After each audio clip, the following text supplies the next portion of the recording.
Hi, tonight we are here to do a candidate showcase interview with candidate Jim Zboran, who is running for the role of Division E Director. The format of the showcase is as follows. Once the session begins, it will run for a total of 7 minutes. During that time, questions will be asked and then repeated to ensure the candidate has heard the question. When the candidate has completed answering the question, please ask for the next question. The candidate may choose to end the question portion of the session and share that they would like to end with a closing statement. Once the 7-minute mark is reached, we will politely interrupt you to let you know the time is done. Okay, are we ready? Already.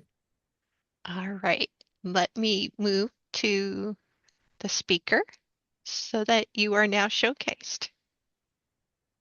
Here we go. How can we encourage members to speak up to address concerns about club and district leadership? How can we encourage members to speak up to address concerns about club and district leadership? What I find from my experience, especially in my home club of Ozark Orders, is that people need to feel seen and heard, and they need to feel safe, and then they will speak up. When they think that they're going to be judged for what they're saying, when they feel like people are going to tear apart what they say, uh, when they feel it's a fixed environment, they tend to clam up. They tend to not put themselves out too much. When we produce an environment where it's a growth environment, where it's okay to try things and it's okay to say things and it's okay to be different, then and we respond to people like that's fine, then they're much more willing to participate, they're much more willing to say things, try new things. One of the things I've really prided myself on in my time as division A director is getting some new people to do leadership within the division. And so I did two very big club officer training events, and I was able to get new trainers in them, and not just the normal people who did things, but I really started opening up to some people who had never done any roles like that before. And I also got some new people to work with the contests. And I found that really, if people feel supported and they don't feel somebody's going to criticize them, they want to try something. That's why they're in Toastmasters. They want to step out, they want to learn. And Toastmasters is an excellent platform for that because they can step out without fear of getting fired or losing, getting demoted or whatever. They can actually try things. And when we, as leaders within Toastmasters, give people a safe place to move forward within the structure of Toastmasters, but still safety to maybe not be perfect, and knowing that we do care about them, we do care what they're thinking, then they feel safe to get involved, and then they do get involved. And I think another angle of that, or another aspect of that, is they also have to understand what's in it for them. Why do they want to get involved? And that's another thing I like to do. I like to really help people see and determine and define for themselves what it is they're trying to get, and then show them how what the opportunity they have in Toastmasters does to get them that. Next question. When working with a group of peers, describe your decision-making style. When working with a group of peers, describe your decision-making style. I tend to be somewhat laissez-faire, a little bit hands-off, but involved and engaged. I like to hear what other people think, and I like to defer to people when possible. If I am like the point person, then I'll be a little bit more of a leader. And if I'm in a team, then I will be more of a team player. But a good team leader knows how to be a good team player, and a good team player can be a good team leader if they will step forward. And I can do either one, and I do either one. But really, if it's a pure team effort, I will look for a balance. I'll let people take the lead on some things, and I will volunteer to do the lead on other things, and I'll just wait to see what the balance is. I tend to be a little bit more intuitive in my approach with people and really everything in life. And so I usually get a sense of the vibe of people in the room. And if I can really start to bring people into things, I can get a sense of what it is they want to do.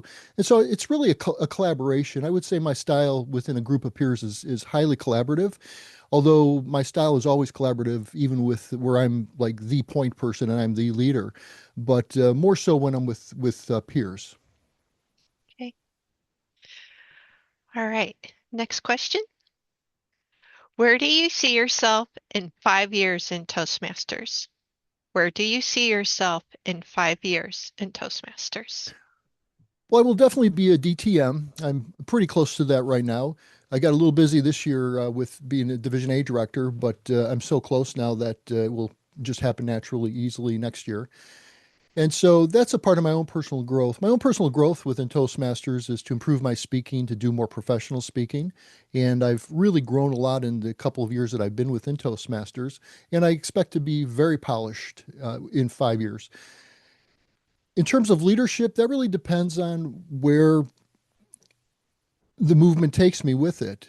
If there's a place for leadership and it seems like that's a good place for me to be, I'll be there. If it's for me to be a supportive person, I'll be supportive.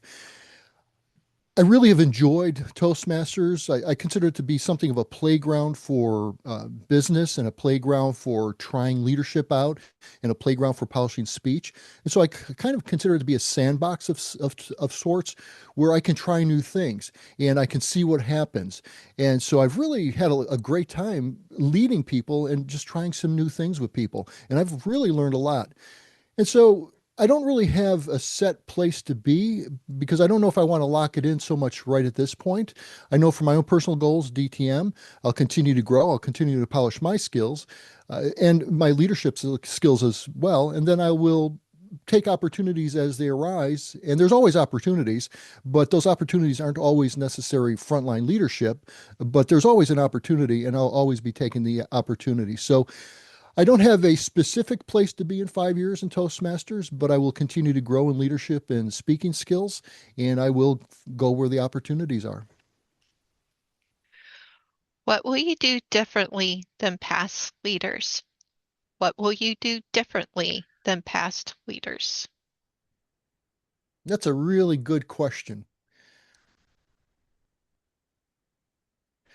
I think that I'm standing on the shoulders of so many leaders that have done so much to build what I've worked on so far.